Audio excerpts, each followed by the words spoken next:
to be moderating the youthful part of of this event. You know, I like to hang out with the young crowd. We're going to be talking about governance, youth, and leadership with 4 panelists representing various constituencies and various geographical positions in the world, and just really finding out what their preoccupations are and how they want to fashion the world in their own vision. Before we do that, though, however, we're going to play a short video because, of course, Kofi Annan was a great supporter and proponent of, youth engagement, youth leadership, and so on. And this is an area that is very, very, very close to his heart. And we have compiled this video, which just sets the scene for our discussions. So, technical team, please play the video, and I'll be back.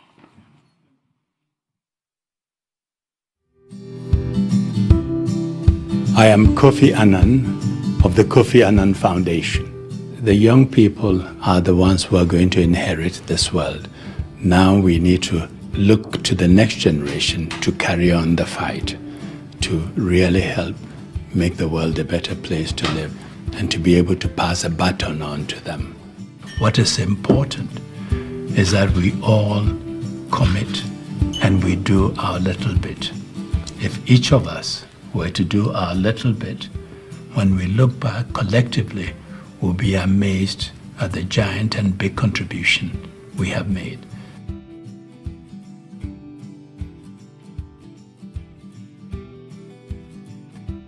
These include poverty, unemployment, climate change, etc. But this mostly depends on the geographical area. In Europe, for example, it's mostly about climate change, whereas in Africa it is mostly about unemployment, poverty, etc.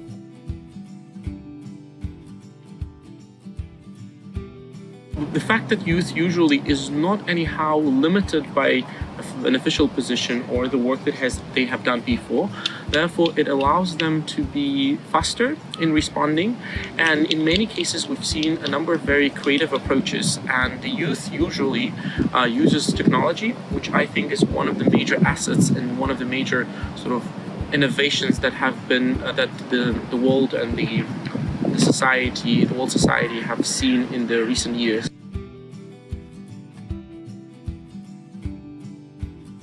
When we think about traditional spaces, I would say that European Union is one of the examples. We can see that young people are really engaging to create change. Certainly when we talk about migration, when we talk about climate change, and also when we talk about things that really matters as human rights.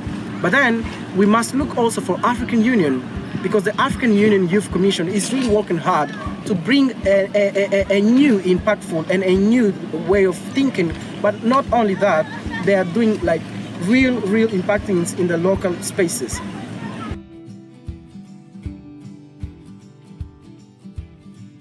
It's really promising to see so many youth advisory panels and committees and opportunities for young people to mobilise and raise their voice.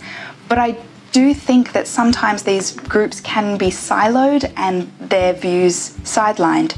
So what I'd like to see more is youth participation mainstreamed into the major policy decision-making discussions.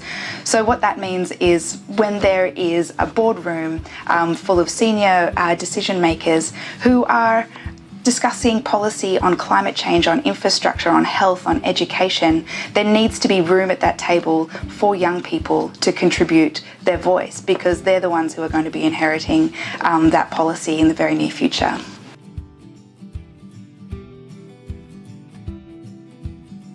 Youth basically have used social media to engage with issues that they think are pertinent, because this has given them a stage, regardless of age, regardless of experience, to highlight oneself on equal terms. A lot of big demonstrations, a lot of big changing movements currently in today's world have actually happened and have been permeated by the youth through social media. The Arab Spring is also one of the examples where it's actually been a massive movement caused by social media. But so the youth have used these tools to basically successfully initiate and engage with these issues.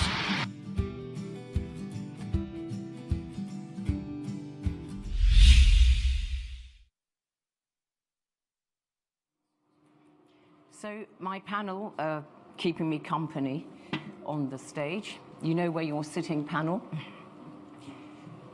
So,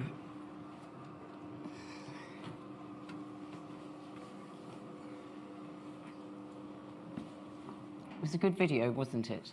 Yeah, really. Yeah. Has it left you anything to say? No. So, Alvin Carpio. Yes. Not Caprio. I've been trying to pair him up with Leonardo DiCaprio all morning. Alvin Carpio is originally from the Philippines but lives in London, and he's very, very active at grassroots level. And one of the things that he has done, one of the many things apart from being an advisor to an MP in London, he's also founder and CEO of the Fourth Group, which looks at issues to do with the fourth industrial revolution, you know, the implications of technology for jobs and so on, which I think you've touched on slightly in the first session. We're just going to start off by asking you all just one opening question. What are your major preoccupations in terms of local and global challenges from the youth perspective? I just want to know, you know, are they any different from the kind of preoccupations that the older generation have? Alvin. Thank you. And first of all, I want to thank you all for being here. I actually met Kofi Annan once. This was back in Davos in 2016, and I saw him ahead of me, and he seemed busy getting on with the work that he had always been doing. But I kind of squeezed in, stuck my hand out and said, thank you. And then I ran away because I was too scared to say anything else, because I thought maybe there was a big negotiation happening at that point. But he has since inspired me in many ways. First off, I was surprised that he was a similar height to me. So I felt you can be short and still be a power player in international negotiations. I've also copied his goatee and wear similar suits. But on a more serious point, Kofi Annan has, as many testimonies throughout this conference has so far said, has really challenged us to think about the global challenges that we face, not only today, but also in the next 7 and so generations.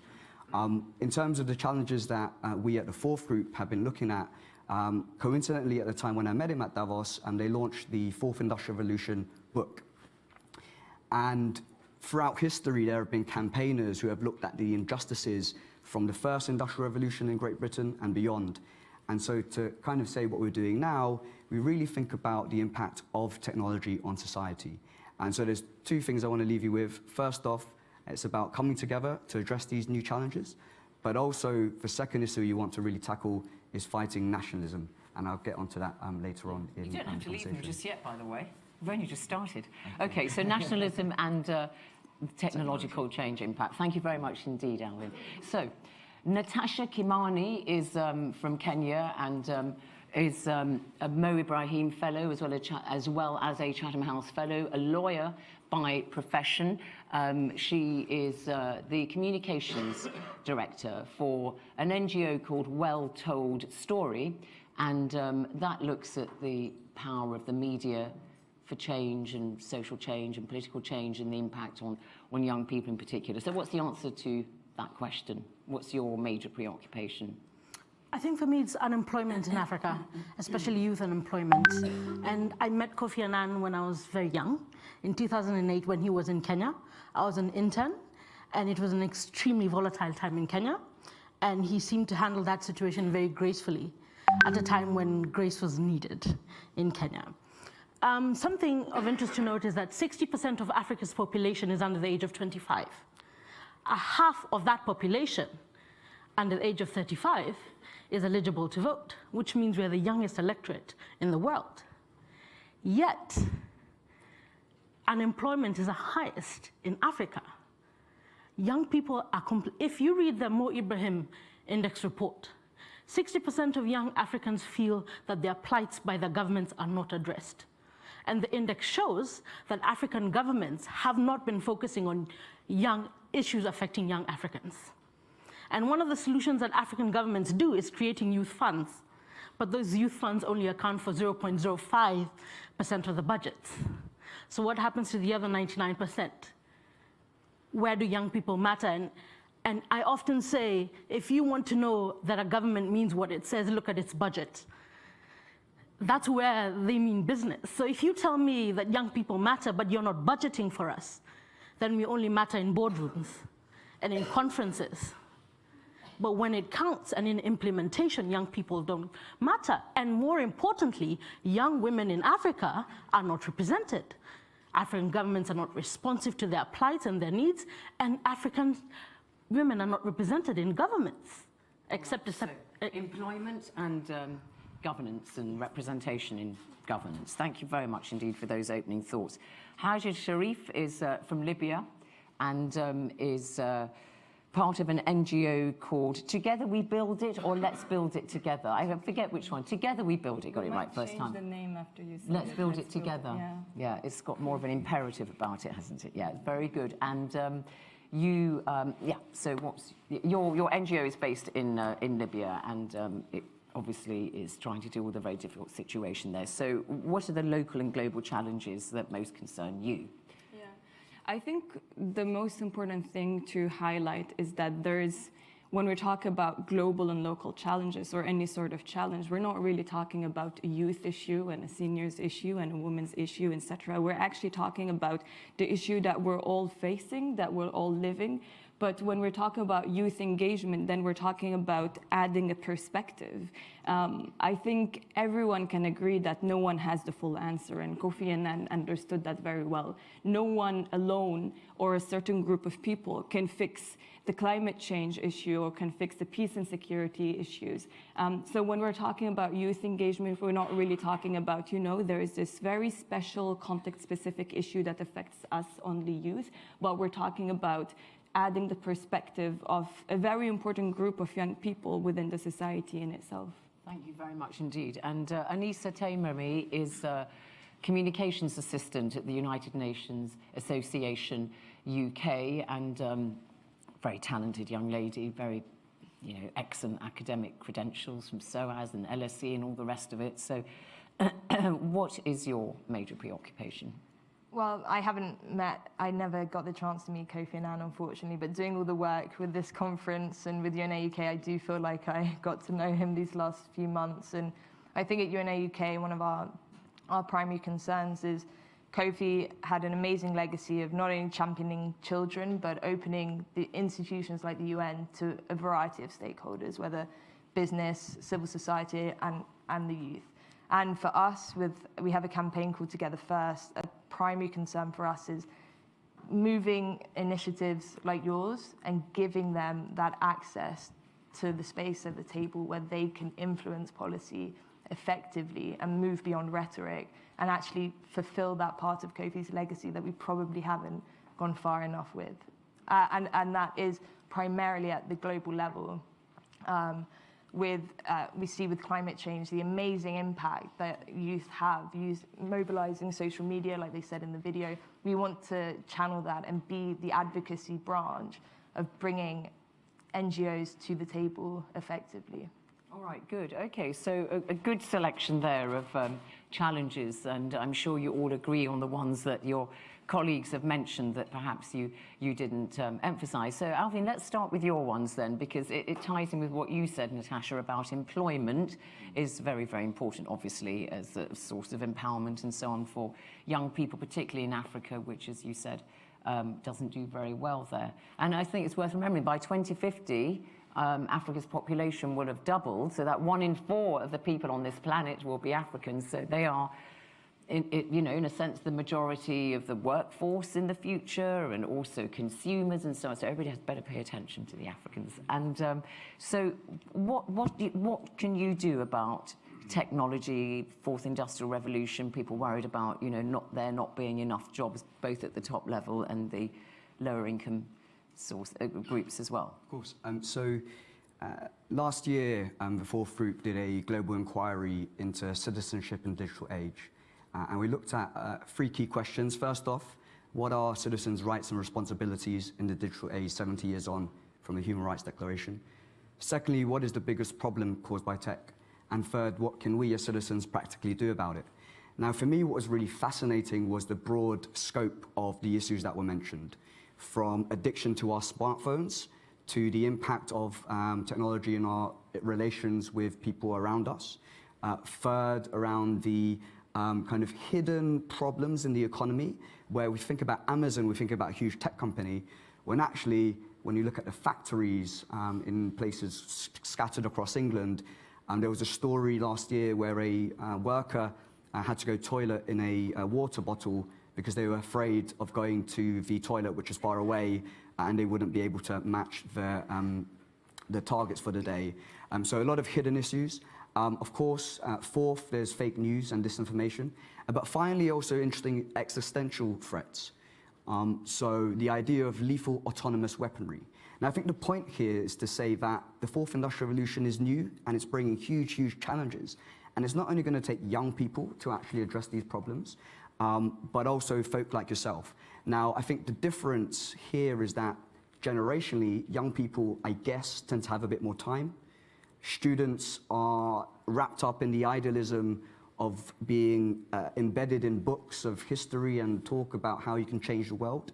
Whereas if you're a bit older, you might have a family, you might have interests which you're trying to protect, you might have a job which means that you're in a position where you cannot say certain things. So I think we shouldn't look at young people as this group who are future leaders, and it's a point which is always made. But today marks 30 years on from Tiananmen Square, and we had thousands of students go there to protest for democracy and for freedoms. And also we've had mentions of Parkland, Greta, Malala.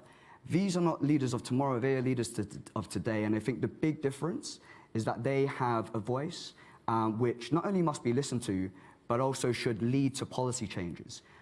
Because if not, then often trouble and problems happen. So do you all agree that perhaps impact of climate change and the impact of technology on jobs and professions in the future is going to affect younger people, obviously, more than older generations? Is that something that you chat about amongst yourselves? Because obviously you're representing, you know, the youth wing here. Is it something that you say, well, you know, I don't know, is it worth becoming a lawyer? Because in future people might just get algorithms and put things through and, you know, going to dispense with my work and doctors and all the rest of it. Is it something that you all discuss and think about how the workplace and workspace is changing and what you can do about it to better meet your needs? Yes, but we discuss it in the context of a widening gap, because the more access we have digitally, it also indicates that there are some people in rural and peri-urban areas that, especially in the African context, may not be able to access the technology or the digital data that is needed to transform their lives. So there may be a section of Africans who will move forward and the rest left behind. That's interesting, because Kofi Annan, of course, very, very early on, alerted everybody to this digital divide, as he said, and the world will end up having the digital haves and the digital have-nots. Are we perhaps looking at a more significant division, not a youth and older generational one, but a rural and urban gap, which is actually more important than the generational one? Do you think? If I could respond to that, there is a youth gap and there's a youth challenge. And even within the youth challenge, there's a peri-urban, rural, and urban youth. And even within that, there's a gender divide. So young people need to be segmented in order to address their individual issues. Because it's not a uniform group, is the point you're making. Not You've at all. got the urban, the peri-urban, yes. and the rural. They are not and a they monolith. may need different... Absolutely. Individually targeted solutions. Right. Okay. Is that something you all agree with? Yes? And would it be fair to say that perhaps some of the preoccupations you have are more urban ones, or are you also in your own ways aware of what the rural populations think? Because of course they are still in the vast majority in Africa. Well, I think with what we're trying to do with the Together First campaign is to set up a process of regional consultations. That means we can identify the most actionable policy changes. And I think that from the outset, youth is, to us, an equal stakeholder in all of this. I totally agree with what you said, that it's not as much about the youth being leaders of the future, recipients of the future. They are very much actors in the present. So we don't necessarily differentiate on a daily level in our campaign. Youth, this youth campaign, that youth campaign, we think that they should be at every table, every discussion, and they are held within equal measure in the same way that rural urban campaigns are too. And we're hoping that through we have a global partnership already. We're working with organizations from South America to China who have that access across all of these lines. And I think one of the interesting things about youth today is that they are inherently multilateral. They are inherently aware to these intersectional ideas, and whether that is across policy, whether that is across personal issues. And that comes also from the digital language that they are so adept with, I think. Right, okay. So want to be participants in the power structures. So, okay, let's look at that then and tell us what obstacles you feel that young people meet in trying to get through into local governance structures, national ones, and then the multilateral international institutions such as the UN, which tends to favor the older generation. You know, international bureaucracy, civil servants are, on the whole, not in their 20s or early 30s. So is that the route that you think is going to yield the greatest results, or do you think that you need to look at ways of acting such as, you know, civil disobedience campaigns like we've just seen with the climate change groups here in London? We've heard the Arab Spring mentioned. We've seen it in the Sudan. Unfortunately, it's going pear-shaped now, but predominantly young groups of people ousting, you know, a dictator who'd been around for a very long time. Is it that kind of action or the more formal structures, or both? I think there's definitely many different quarters for where power lies and for where certain types of folk can thrive. I say that because yesterday I was mentioning to a group of friends of mine on WhatsApp, I'm going to be speaking about our shared humanity and about Kofi Annan's inspiration. And also then one of them shared a news story about Jay-Z becoming the first $1 billion rapper. And so I asked, is that the person who you are inspired by? Is it Cristiano Ronaldo? Is it Theresa May?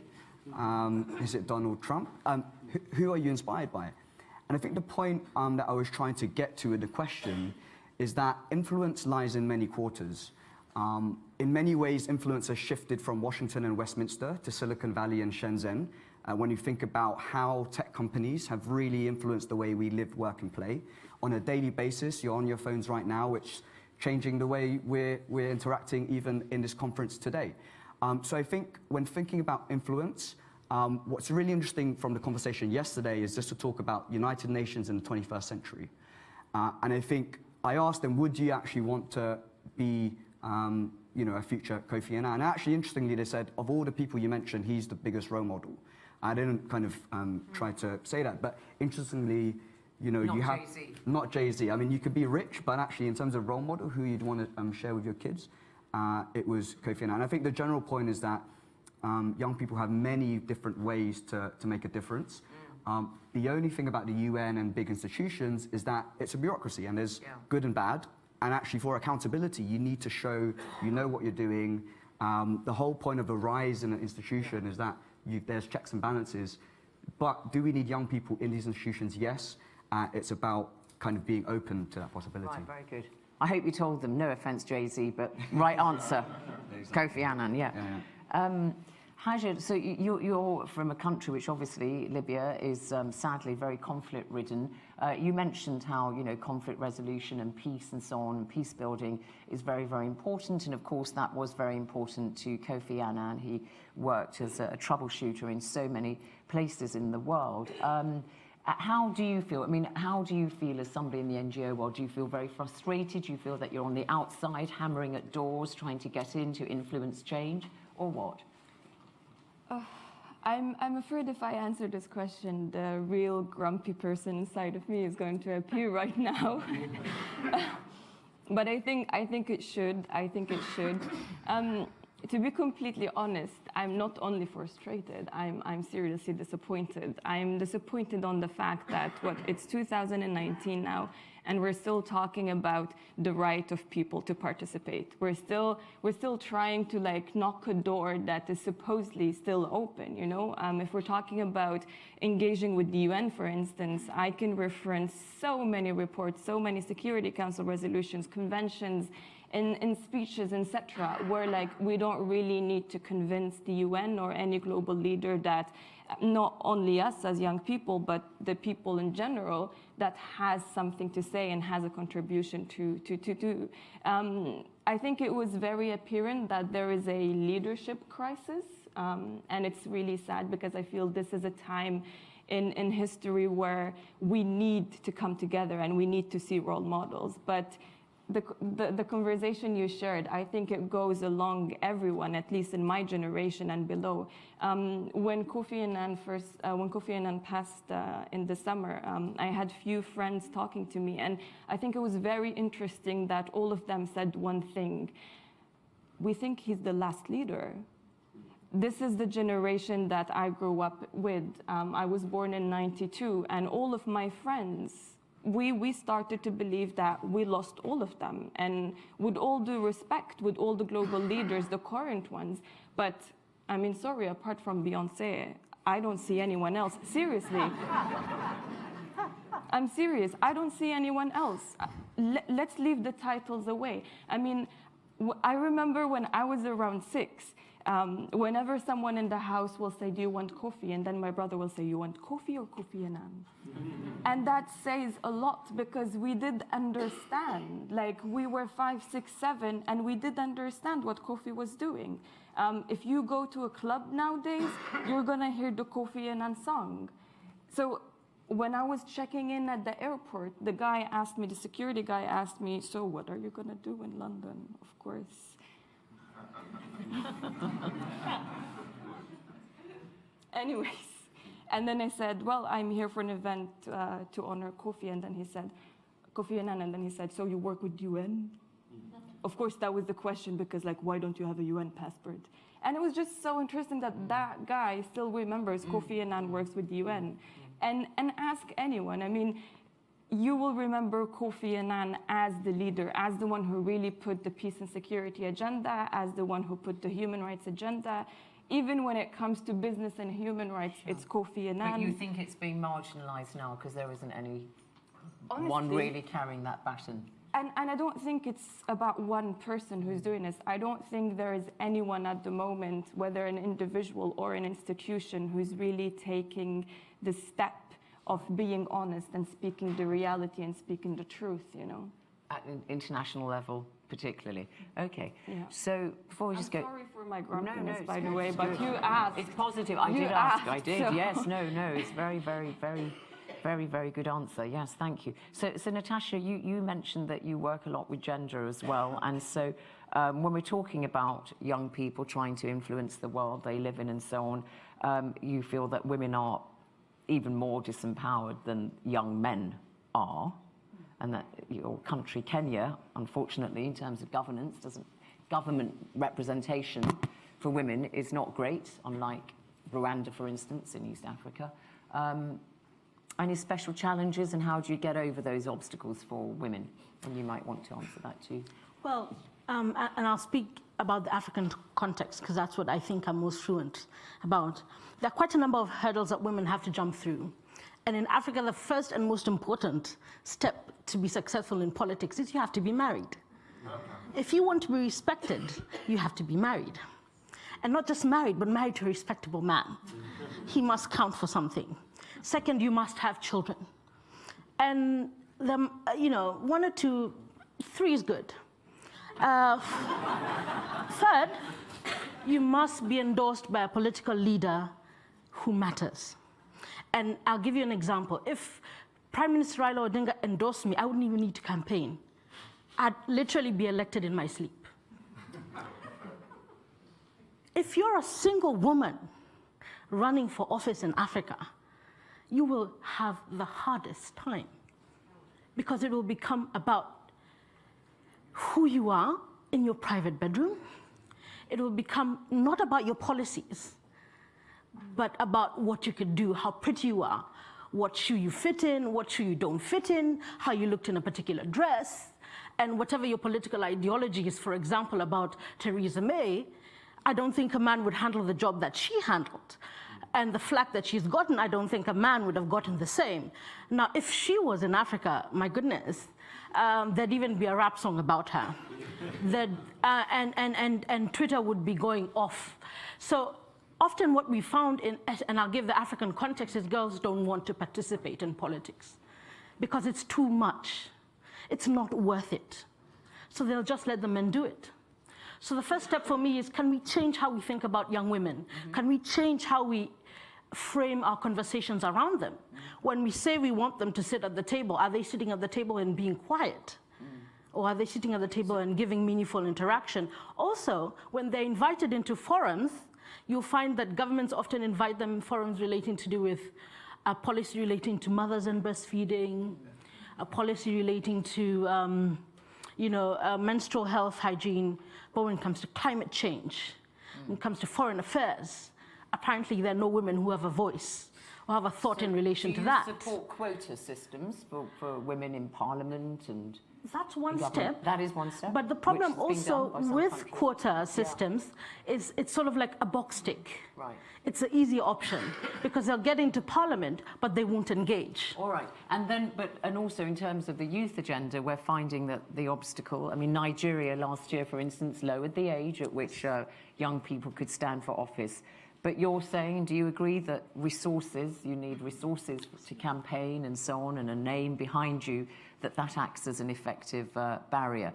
But let me ask you this. There are those who say that even when young people become elected and they get positions of power, they start behaving like everybody else, and that they're not necessarily the visionaries who bring something different, that they just go native and, they're not necessarily less corrupt or whatever. Yeah. I think it's a really important point to make, and we each choose the political leaders whom which we back on many different counts. For me, age is not the #1 reason as to why I'll vote for somebody.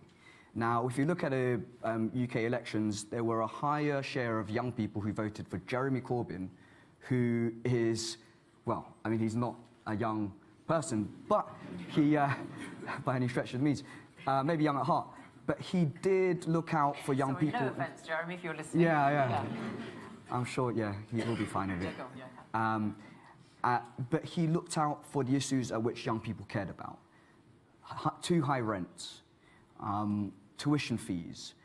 So I think when it comes to leadership, it's really about what you say. But when you look at young leaders... it's youth-sensitive policy that's important, not necessarily who's saying it. Sometimes, but when you look at maybe Sebastian Kurz, who of course just recently came down as Chancellor, maybe some young people probably backed his agenda, where he wanted Austria to be one of the places which kind of dealt with immigration in a particular way. But maybe in other parts, young people probably would have gone against that. And actually, they would have backed Alexandra Ocasio-Cortez or the other young generations. I think age is not the defining factor.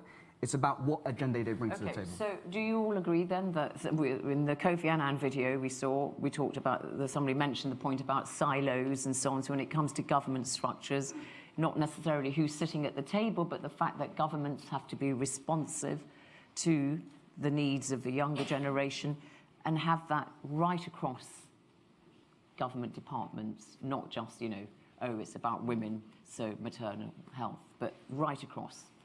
All governments have to think about the impact on young people of these policies. In order for that to happen, they need, whoever the leader is or the decision maker is, they need to listen to the youth voice. They need to listen to the perspective. Because as I said, I don't think it's a matter of who can do it better. Is it the senior group, or is it the youth group, or is it the women, or which group in the society? It's more or less about the partnership. It's more or less about coming together to tackle the issue from different perspectives. And in order to mainstream a youth perspective or a gender perspective or any sort of perspective, then we need to have different people on the table. And it's quite fascinating. I mean, if you see meetings where, you have global leaders coming together and speaking, it's quite a big table with so many empty chairs. But still, there is only few men and women sitting on the table. So it's really about the systematic barrier in terms of who can enter this conversation, who has the capacity, are you experienced enough to engage in a political discussion or not? Mm-hmm. And that as well, when it comes to politics, I mean, what does a political experience mean? Okay. So when do you take to the streets if you don't get what you want? Should you take to the streets? Oh, well, I don't know. I think that there is never one single answer to this. I think you've explained very well how many different elements, how many different factors, and when you're going back to the question of, in terms of global governance, where are these obstacles? And I think for us, we see that the conversation on youth really, one of the biggest obstacles is the same obstacle civil society is facing across the board, and that is a shrinking space for civil society's voice. And the processes of rising authoritarianism, rising populism that threaten so many of the things that have been on discussion during this conference in terms of Kofi's legacy, that is what is pushing this squeezing of civil society access. And we would say that we cannot, the UN absolutely is bureaucratic, absolutely there are elements that need to be refined, but Kofi Annan believed in the fundamental tenets that underpin the United Nations. He was an idealist, but he was also very pragmatic. We've heard that time and time again in many different panels. And we have to be pragmatic about enabling a consistent and a legitimate voice of civil society in institutions like the United Nations. Thank you. Let's go to the floor.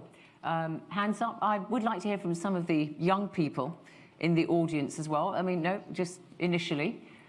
Yes, this young lady here with the long hair, with the blonde tips, yes. And if a microphone could go to that lady, and I'll come to you presently. Any other hands? Okay, there, and there's one there and one here. Introduce yourself and your organisation if relevant. No speeches, please, just pertinent comments. Yeah, thank you. Right, my name is Carla from the University of Essex, and my question to the panel is... And there's one there and one here. Introduce yourself and your organisation if relevant. No speeches, please, just pertinent comments. Yeah, thank you. Right, my name is Carla from the University of Essex, and my question to the panel is...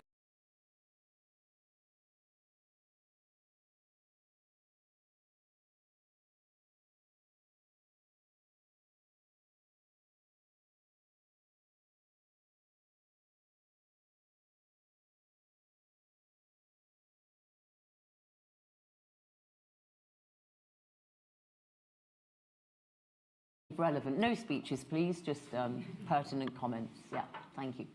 Right, my name is Carla from the University of Essex, and my question to the panel is...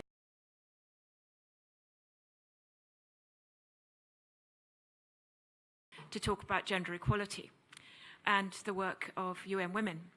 And one of the things that I constantly come up against is that the students I talk to feel they have no place at so many tables where decisions are made. One of the things I would like the conference to think about and take away is how can you make it easier to bring younger people to, for example, the Commission on the Status of Women at New York. They seem to, at the moment, to only be able to attend if they're well off or if they go to schools that can support them. I think it would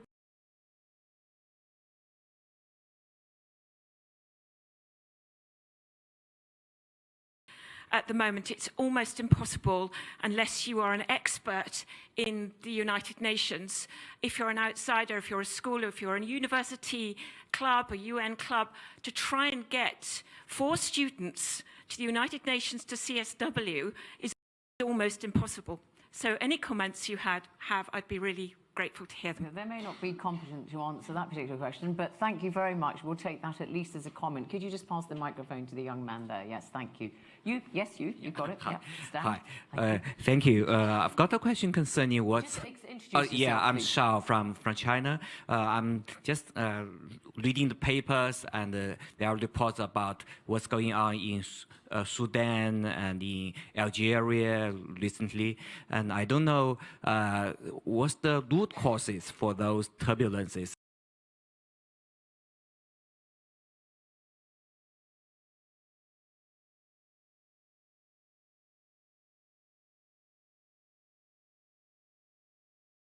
Thank you. And then the gentleman here. Thank you. Was there anybody else? Yeah.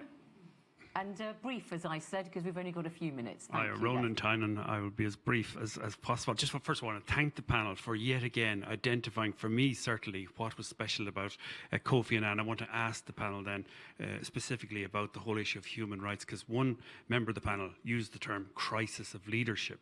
And I want to really ask, because I've been trying to figure it out over the last, what was it that was so special about Kofi Annan? But of course, he really did have a real sense of rights, because every single concern you on the panel, apart from you, Madam Chairperson, have expressed could be defined as a human rights issue. And he seemed to have that fundamental appreciation. As I think one of you said, he understood the tenets of the United Nations and he really stood for that. And last night, I'll finish on this, Madam Chairperson, as well, because I want to ask you about how we can really get young people more focused, defining their issues in terms of human rights and really doing something about it. But last night, I asked this question, what would have been different about Kofi Annan handling Syria, for example, despite the huge geopolitical difficulties for General Secretary. And he said Kofi Annan would not have remained silent in the face of the egregious abuses being committed in spite of the politics. And I think there it is. Isn't that the real issue? Young, old, middle-aged, whatever, that if leaders are not prepared to speak out, to defend human rights, we really have no hope. Thank you very much indeed for that. Thank you. And then if you could just pass the microphone to this gentleman here and then the young lady there, and then panel will have our closing remarks about these points. Yes, thank you. Good morning. I assure you, Alvin, I'm very young at heart.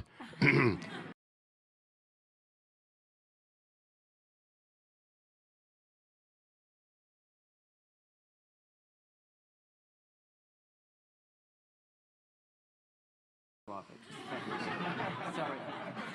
And she's Zainab Badawi. Yeah, I know, but people can't see you from the back, that's why. Sorry, I used to work, I still do, for the UN in various communication capacities. And Hajar said at the end of our ceremony in Geneva, Kofi Annan is not the past, Kofi Annan is the future. And she got a great round of applause for that, because we all agree that that is true. My question is to you, Hajar.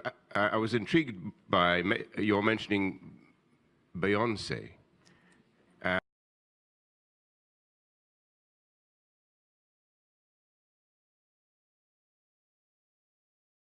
I'm just curious, and it's a sincere question. Okay.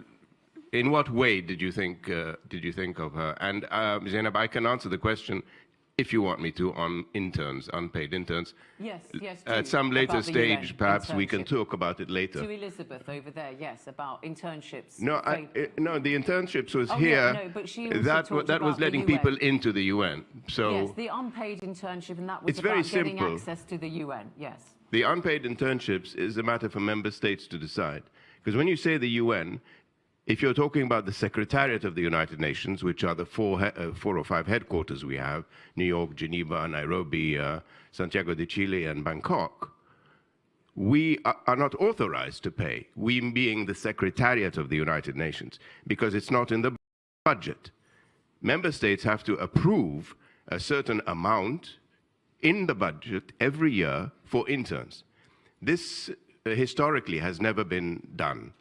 Now, the agencies, funds, and programs who have more independence and autonomy, some of them can do that. ILO in Geneva, for example, WIPO, ITU. So if you're interested in a paid internship, I would advise you to choose one of those agencies, funds, or programs that budget for paid interns. On the other hand, if you want to lobby for paid interns in the Secretariat, I would lobby member states. Okay. That is the only advice I can give you. I can talk to Elizabeth later, perhaps, about getting, more. Could we talk about this later? Okay, I don't want to waste people's time. Yeah, a more inclusive approach around the table, because that was a how question, and I think you can take that up bilaterally with Ahmed. Last point from the floor was this young lady here. Thank you. Hi, Izzy Kuma. I asked a question at the last panel but didn't get answered, ironically, about youth.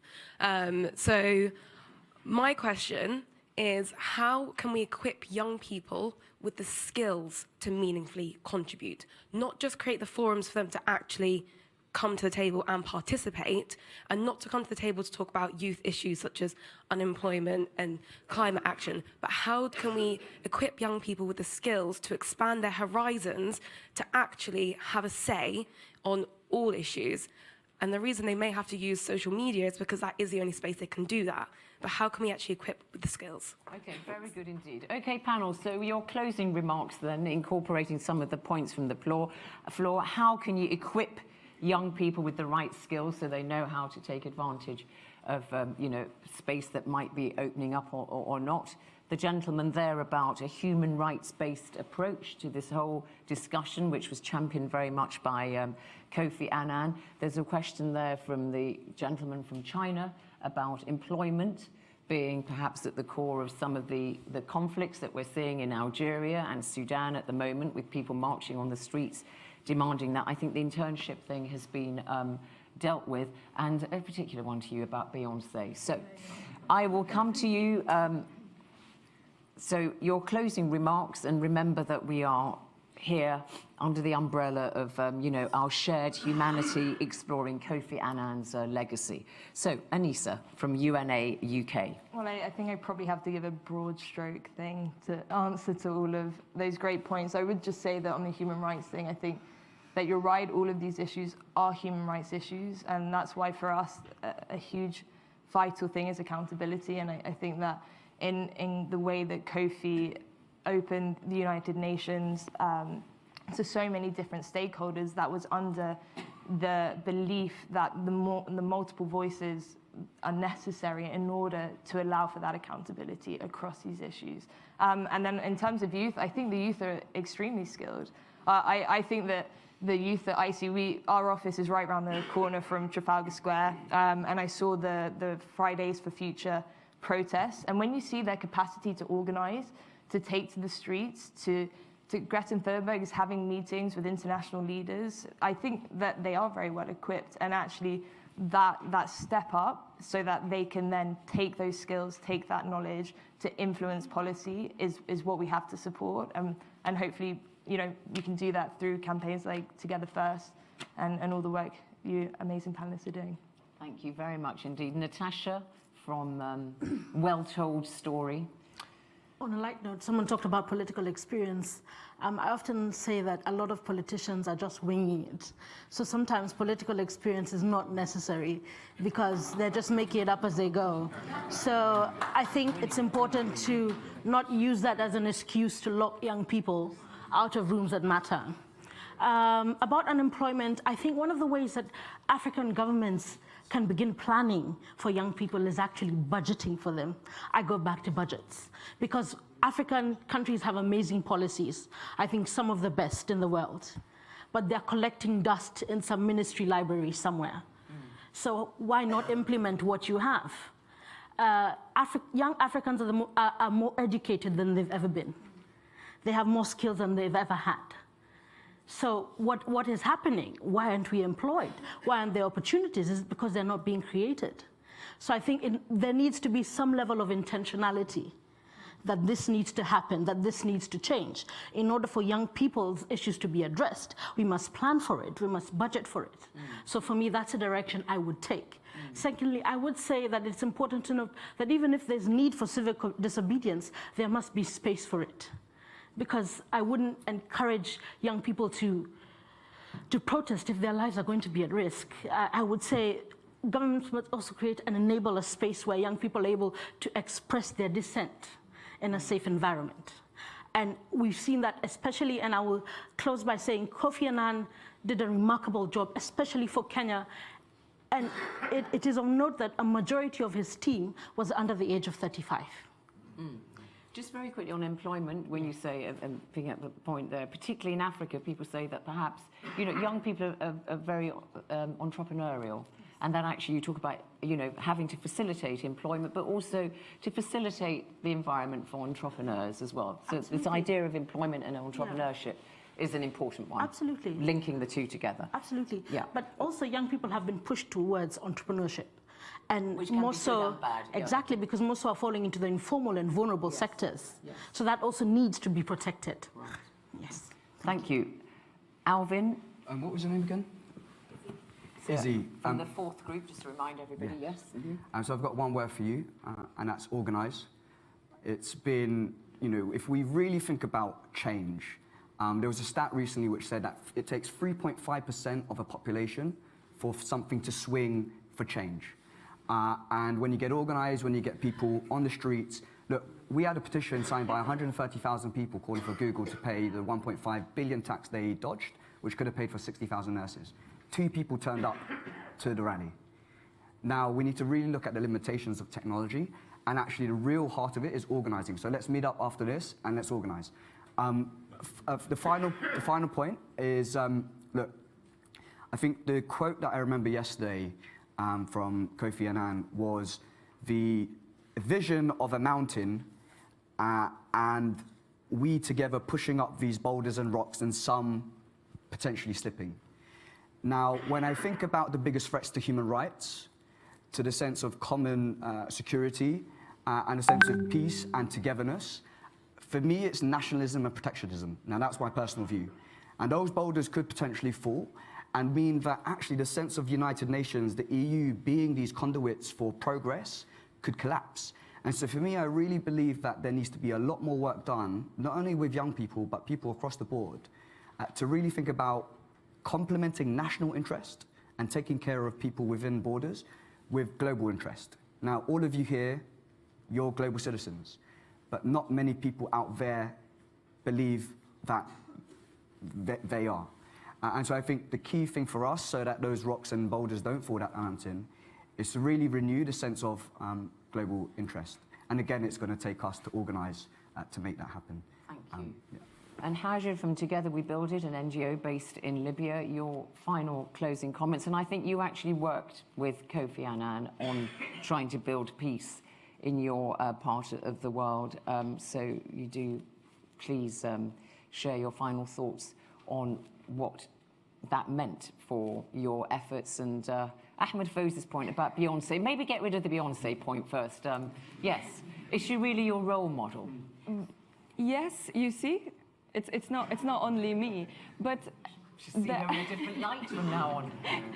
But the answer to Beyonce's question, yes, why, goes even to what I'm going to say about my experience with Kofi Annan, because what Beyonce and Kofi Annan managed to do is to be political but remain relevant to the people, is to speak about issues that maybe do not affect them personally. I mean, Beyonce is not affected by police brutality, for instance. She's not affected by gender inequality, but still she manages to go out, use her platform, instead of singing about being rich and flying in a private jet and having an island of her own, she speaks about politics. And so many people understand that. I mean, let's be completely honest. A song by Beyonce at the Louvre raised more awareness than perhaps a campaign that is funded by the United Nations that costed billions of dollars. That is the reality. And that's the thing that the United Nations need to understand, world leaders need to understand, is that you cannot tweet with the picture of a refugee and say, I'm deeply concerned. I'm deeply concerned. It doesn't work this way. It doesn't work this way. You just need to be as honest as possible. Earlier, you mentioned something I find very interesting, where you said, you know, maybe a politician or someone who has an office might lose if they speak out. I think Kofi Annan could have lost. Beyonce could have lost, but they still did it. And people loved them for that, and people understood them. People believed in them on that. The leadership crisis, I'm going to repeat it again. I see it, and I think if anyone who doesn't see it with me, then they need to think again about it, because let's face it, there's so many horrible things happening around the world, and we still see the scripted speeches that is written not even by them, by their political officers, by their advisors.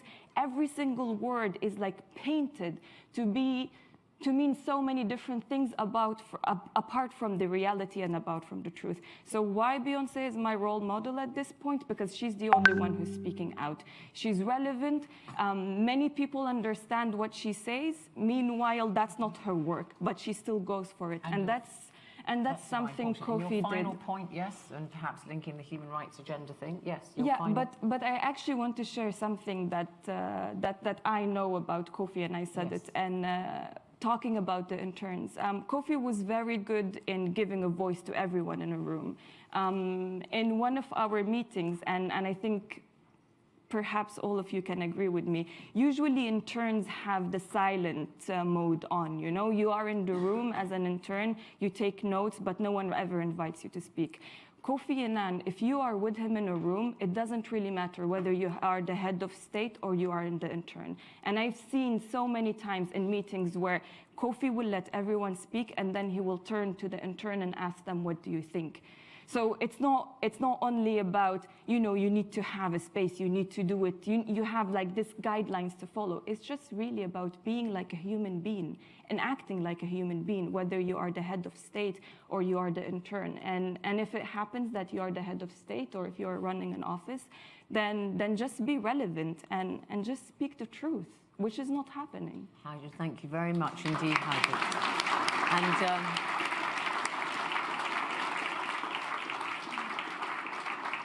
thank you very much indeed, panel. Slightly quizzical looks. I think the Kofi Annan family is still digesting the fact that Beyonce may have the baton passed to her in the Kofi Annan legacy, but they're working on it. They're working on it. Yeah. They're working on it. Yeah. Okay, so we heard it here all. Thank you very much indeed to my wonderful young panel, and thank you also for your attention and your contributions from the floor. I think you'll all agree that this is not the next generation, this is the now generation, and they've made it very clear what they would like. Thank you. Lunch is served upstairs. You are due to return at 1 o'clock. Good luck on meeting that deadline, because we are a little bit late. My pleasure to have been with you. Bye-bye. Thank you.